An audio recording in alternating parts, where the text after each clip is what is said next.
বাস পুজোর দিনের ভিডিওটা আমি দুপুরবেলা থেকেই শুরু করছি, কারণ সকাল থেকে অনেকটাই ব্যস্ত ছিলাম। আর দুপুরবেলায় মায়ের মন্দিরে গিয়ে মাকে প্রণাম করে নিয়েছি, আর তারপরে সন্ধ্যাবেলায় রেডি সেডি হয়ে বেরিয়েছিলাম মোমো খেতে।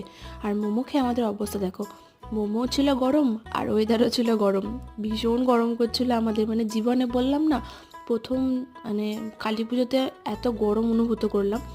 যাই হোক, তারপরে দেখলাম ছোটো মা বিসর্জনের জন্য বেরিয়ে গেছে।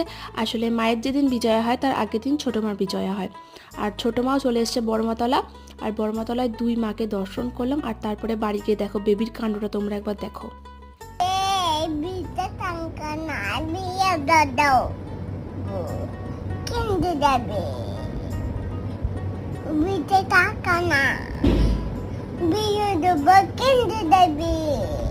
দেখছো তো বেবি কেমন পেকেছে। তো চলো ও পাকাগিরি করতে থাকুক, আর তোমরা আমার চ্যানেলটা সাবস্ক্রাইব করে দাও। আজকের জন্য টাটা।